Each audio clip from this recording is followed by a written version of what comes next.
Welcome to the latest Motley Fool Scoreboard. I'm on in Chalk Balloon. We've got longtime fools Jason Hall and Matt Frankel giving a 1 to 10 rating to a company that scored an 8.2 the first time we did it. It's done quite well since I was forced to buy it back in 2024. It's a stock Matt has been bullish on for a while, as you'll see. It's General Motors, GM, ticker symbol GM. We'll rate the strength of GM's business first, including factors like industry and competition. A 10 is invincible. A 1 is hopeless. Matt's at a 9. Jason's at a 6. This is going to be a recurring theme. Anand, you're not going to have to worry about having to buy more shares of GM here because this is the one stock that I think Matt and I are probably the farthest apart on. Now, if I were grading on a curve based on industry, it would be an 8+. But this is a brutally competitive industry. The margins are thin. The capital demands are extremely high.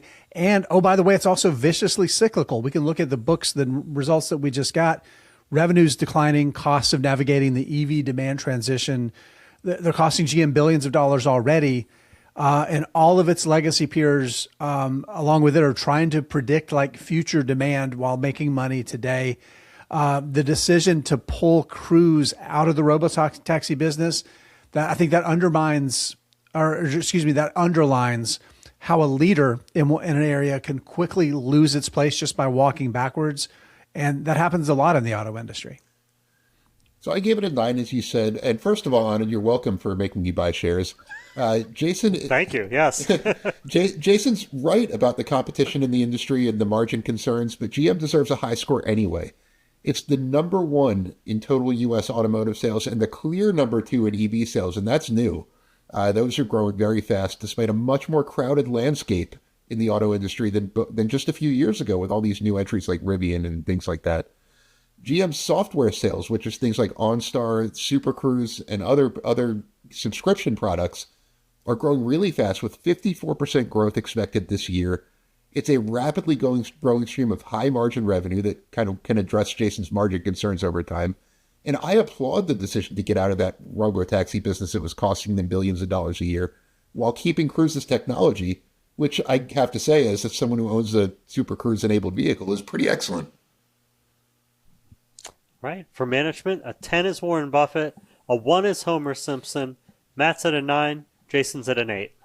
Yeah, Mary Barra has done a great job at GM. She's been there a lot longer than she's been CEO, but in the roughly dozen years that she's been CEO, it's important to remember that the stock has trailed the market by a pretty wide swath. Matt's going to talk about the reality. She took over a tough situation. She had to basically turn the business around.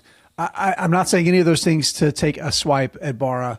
She's done an incredibly good job, and I want to stress how tough this industry is and give her credit where it's due. It's just been a better investment than any other legacy automaker, but that's a crazy low bar, guys. Yeah, I think we're pretty aligned on this one. I love CEOs who start at the bottom and work their way up. And Mary Barra did. She started as an intern more than 30 years ago. She's one of my overall favorite CEOs. Jason's right about that the stock has lagged the market since she took over, but she inherited an absolute mess in the wake of the financial crisis. The automakers were a punchline at that point. It was really terrible. It took people a while to get over the bankruptcy of GM. Mm-hmm. Not only it was financially terrible, but the products were really subpar. American cars themselves used to be kind of a punchline when you were talking about reliability. And she's done a great job of building it into a leader. The market seems to be finally figuring out that GM's worth a little bit more than a mid-single-digit multiple of earnings. For financials, a 10 is a fortress, a 1 is yikes, Matt's at an 8, Jason's at a 7. Yeah, if you just look at the balance sheet without any context of what you're looking at, you might think it's deteriorated, but that's not the case. The growth in debt is almost directly tied to its loan book growth, not more debt on the automotive business. They lend to auto buyers. It has plenty of cash, has mostly maintained a large cash balance. It has some additional credit availability, so liquidity is not an issue, but it's going to continue to face significant capital spending needs to compete in the evolving industry, auto industry. And some of that spending, as we just saw, is not necessarily going to deliver in the ways that we expect. Matt mentioned it's number 2 in EV sales in the U.S. I mean, that sounds good, but they still took a pretty massive hit on their books because of capital investments that are not going to deliver as quickly as they want. So for those reasons, the reality is that its cash flows are fine right now. Inevitably, there's going to be an economic downturn where they're going to fall more severely, and I just can't give it higher than a 7. But Matt can. Well, I give it an 8, and I can't really give it much higher than that because of the cyclical nature of the auto industry. Yeah.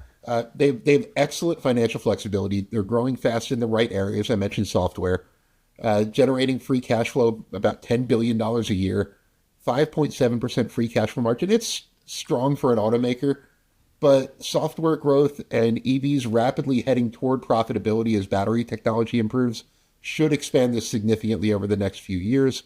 They have over almost $22 billion in cash and securities on their balance sheet. Massive buybacks. They reduced their outstanding share count by over a third since 2022, and a growing dividend. I like this financially. All right, Matt. Well, let's talk valuation. How well will GM stock do over the next 5 years? And how safe is it? 10's a sure thing, 1's a lottery ticket. All right, here's the battle royale starting now.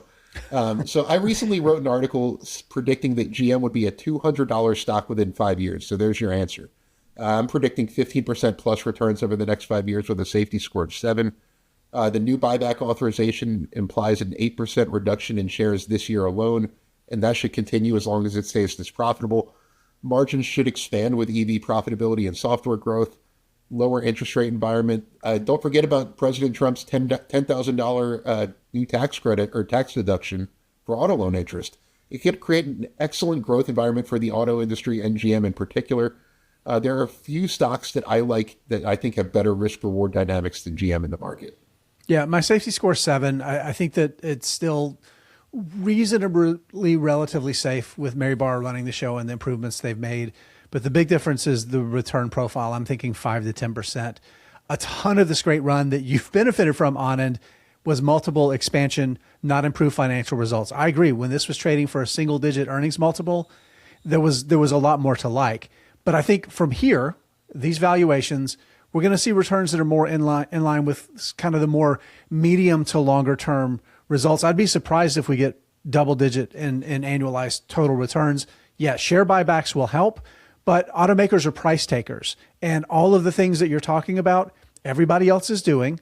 Cheaper batteries make cheaper cars, not necessarily better margins. I'm less convinced that profits are going to grow in the way that a lot of people seem to think. Thanks to both Jason and to Matt. They've given GM a strong overall score of 7.6 out of 10, with Matt clearly more bullish than Jason. Jason doesn't have a top it because he believes it's a mediocre industry. Meanwhile, GM is Matt's single largest holding and thinks Jason is wrong. Look out for a new Scoreboard every market day at 7 p.m. Eastern. Next up is a company that spun out of GM oh so long ago, Ally Financial. Till then, Fool on.